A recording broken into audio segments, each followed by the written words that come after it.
Donc bonjour à tous, je vais vous parler un petit peu de comment penser qualité de l'air intérieur au moment du chantier.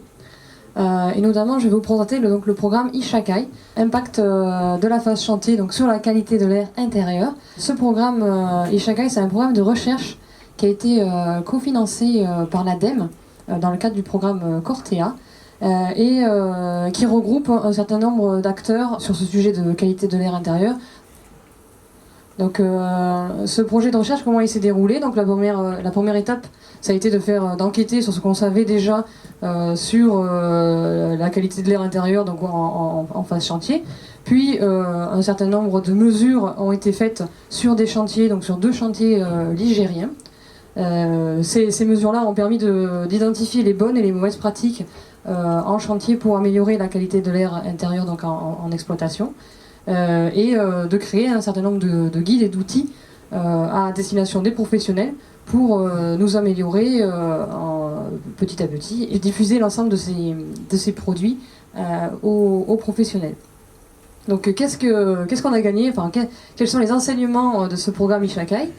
Donc alors, comment on a fait pour récupérer déjà les informations? Donc on a analysé 2 chantiers donc dans les Pays de la Loire, un chantier de logement et un autre de bureau, avec un peu 2 typologies constructives différentes. Donc il y en a une qui est vraiment on va dire béton assez on va dire traditionnel, et l'autre est béton avec une façade bois. Donc un certain nombre de mesures ont été faites, donc des mesures en continu sur l'ensemble du chantier, plus des mesures ponctuelles sur donc tout ce qui est cove, moisissure, prélèvement de poussière à l'intérieur du système de ventilation. Voilà, il y avait tout un panel de mesures qui ont été faites. Les mesures ponctuelles ont été faites donc à certains moments du chantier, donc au moment du hors d'eau hors d'air, au moment des doublages et des cloisons. Les enduits, etc. Donc on a fait plusieurs mesures au moment du second œuvre. Alors ça a permis donc déjà dans un premier temps d'identifier les tâches qui émettent le plus de cove. Et donc on voit d'ailleurs que donc, à partir de hors d'eau hors d'air, on a quand même des pics qui se produisent donc, pendant la phase chantier, et notamment des pics sur les finitions, donc tout ce qui est peinture sur huisserie, peinture métal, le nettoyage de fin de chantier aussi, ça fait des grands pics. Et on voit qu'en fait ces pics donc, continuent jusqu'à ce qu'on mette en place donc, la ventilation qui est prévue pour la fin de chantier. Un autre point important que l'on a pu voir avec le programme Ishakai, c'est la gestion de l'humidité. Et notamment, donc là, sur cette belle courbe, en bleu, en fait, c'est l'humidité relative à l'extérieur du bâtiment. Et en rouge, c'est l'humidité relative à l'intérieur. Et donc on voit qu'en fait, dès que le clouet couvert est réalisé, l'humidité descend très très rarement en dessous de 80%. En sachant que les moisissures commencent à se développer à peu près vers 70%. Donc on a vraiment un fort risque de développement de moisissures. Donc là, nous avons mis une belle photo pour illustrer ces impacts. Donc ces impacts-là, donc il y a une question de santé de l'usager, et il y a effectivement aussi une question sur la pathologie, et donc sur les désordres qu'il peut y avoir sur le bâtiment, parce qu'évidemment quand il y a des développements de moisissures aussi importants, ça a un impact sur la qualité générale, et ça peut aussi avoir des problématiques de séchage des chapes par exemple, et donc ils peuvent créer des désordres, donc tout simplement des problèmes de cloquage que l'on observe assez fréquemment dans les sols. Un autre point d'Ishakai, c'est qu'en fait on a pu relever quand même un certain nombre de difficultés sur la gestion de l'humidité de manière générale sur chantier. Il faut savoir que d'abord on a un contexte favorable à ce qu'il y ait des problèmes d'humidité dans le bâtiment. Tout d'abord, on conçoit des bâtiments étanches. Donc une fois que le clouet couvert est fait, l'humidité ne peut pas s'évacuer. La ventilation mécanique, elle est vraiment mise à la fin du chantier, on en met très rarement pendant le chantier. Et bien on a aussi un développement fort d'humidité, ne serait-ce que parce que les matériaux doivent sécher, et que donc l'eau de séchage se retrouve donc dans l'air. Dans les problèmes de gestion de l'humidité aussi, on a observé 2 autres points, qui est une certaine difficulté à gérer les entrées d'eau pluviales. Donc avec toutes sortes de problèmes au niveau des menuiseries, du non-respect du planning de chantier, c'est-à-dire que des fois on va poser les cloisons alors qu'on n'a pas terminé le couvert. Donc il y a des choses qui ne fonctionnent pas très bien. Également au niveau du stockage des matériaux. C'est-à-dire que on a une belle photo illustrant, on peut avoir des isolants qui sont stockés à l'extérieur du chantier, qui prennent l'eau, et cette eau, avec les piégés à l'intérieur, il faut qu'elle sorte à un moment donné. Donc c'est encore une difficulté sur cette gestion d'humidité. Un autre point que le Ishakai a révélé, c'est l'emplacement du réseau aérolique. En fait, il s'avère que les gaines aéroliques sont souvent laissées un peu, pas très bien rangées, en tout cas pas très bien stockées au moment du chantier, et elles s'empoussièrent, et cet empoussièrement, il a été constaté que il peut contaminer l'air intérieur une fois la ventilation mise en œuvre. Donc il y a une question, un point sensible à travailler sur la façon dont on stocke nos matériaux et matériels. Donc Ishakai, du coup, c'est aussi s'informer et agir. Donc s'informer comment? Il est prévu à l'intérieur de ce programme 2 plaquettes de sensibilisation. Donc ces plaquettes, vous pouvez y avoir accès sur notre site internet, donc en téléchargement gratuit. Dedans, vous avez une première plaquette de sensibilisation qui explique vraiment les problématiques spécifiques à la phase chantier, puis un guide méthodologique avec des explications sur comment mettre en œuvre améliorer la qualité. Et également un outil d'aide à la décision Ishakai. Donc ça, c'est un site internet qui va sortir dans très peu de temps et qui vous permet de spécifier votre opération, est-ce que c'est du logement, quel type de mode constructif, et qui vous donne donc les pistes pour améliorer la qualité de l'air intérieur en agissant en phase chantier. Je vais vous donner donc quelques-unes des bonnes pratiques justement en chantier, qui sont issues de nos plaquettes et travaux. Donc la première chose en fait, c'est voir au niveau du planning d'exécution, et notamment réussir à intégrer correctement les temps de séchage des matériaux. C'est-à-dire que si on va trop vite, on va piéger l'humidité à l'intérieur du bâtiment, et les chapes, les enduits, les peintures n'auront pas le temps de sécher correctement, donc ce qui nous expose à des problèmes de qualité de l'air, et également à des problèmes de désordre, comme j'ai pu en parler tout à l'heure.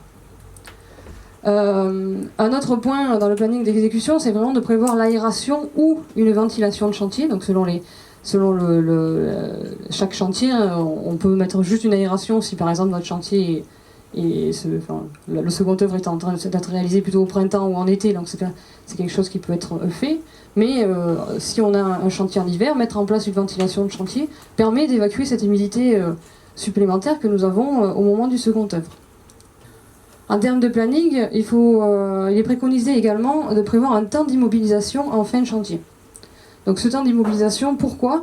L'idée c'est de garder le bâtiment terminé, c'est-à-dire tous les revêtements sont faits, et on laisse tourner la ventilation de façon à évacuer l'ensemble des polluants qu'il y a à l'intérieur des logements ou des bureaux, peu importe le type de bâtiment, mais en fait ça permet d'évacuer tous ces contaminants, et c'est également fortement conseillé, notamment si vous prévoyez de faire des mesures de qualité de l'air intérieur, puisque ce temps d'immobilisation va permettre de stabiliser la qualité de l'air. On va enlever tous les problèmes d'humidité et de cove, etc. qu'on a pu accumuler pendant le chantier, et donc vous aurez quand même plus de chances d'avoir des mesures de qualité de l'air qui sont représentatives et en tout cas de bonnes mesures. Donc là, vous avez une frise qui explique un petit peu les points en planning qu'il faut vraiment réfléchir. Donc il y a une partie vraiment aération de chantier sur toute la phase de seconde œuvre. Respect des temps de séchage et mesure également, bien réfléchir à cette partie-là. Et en partie nettoyage, pareil, aération, ventilation. Pour terminer, donc la préparation à la réception, donc c'est ce temps d'immobilisation pour permettre d'améliorer et de retirer l'ensemble des contaminants qu'il peut y avoir à l'intérieur de l'air. Un autre point pour s'améliorer en chantier, c'est mieux travailler sur le plan d'installation de chantier, et notamment réfléchir aux zones de stockage. Alors des zones de stockage protégées des intempéries pour éviter les problèmes que j'ai montrés tout à l'heure. Et il est programmé également d'avoir 3 zones de stockage. Donc Une zone de stockage vraiment pour les matériaux et le matériel, donc les matériaux poreux, pour éviter que finalement les polluants se fixent à l'intérieur des matériaux poreux et finalement relâchent ces polluants en cours d'utilisation.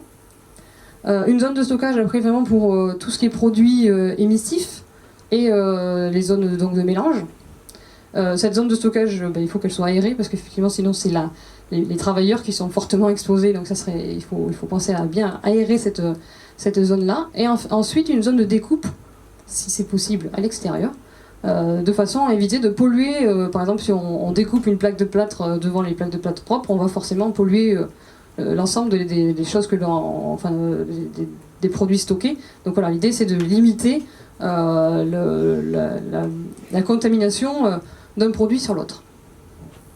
Ensuite, effectivement, ce qu'il faut réfléchir, c'est une vérification finalement tout au long du chantier, des vérifications finalement que la maîtrise d'œuvre a l'habitude de faire, c'est-à-dire bien vérifier que la performance des QAI des matériaux c'est la même que celle qui avait été prescrite à l'origine, parce qu'il peut y avoir des changements en cours de chantier, donc bien vérifier qu'on ait toujours la performance voulue.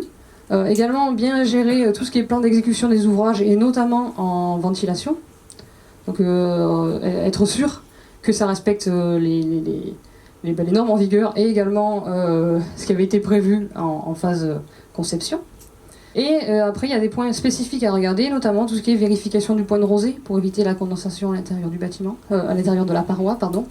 Regardez également tout ce qui est détail pour éviter les remontées d'humidité. Donc là, c'est pour vraiment la gestion des eaux extérieures. Également tout ce qui est point de vigilance par rapport à l'étanchéité à l'eau et à l'air. Et à la mise en œuvre des équipements de ventilation. Il est malheureusement encore constaté fréquemment que nos équipements de ventilation ne fonctionnent pas très bien après avoir été posés. Et voilà. Donc ça fait partie des points sensibles pour nous améliorer sur cette partie-là en tout cas.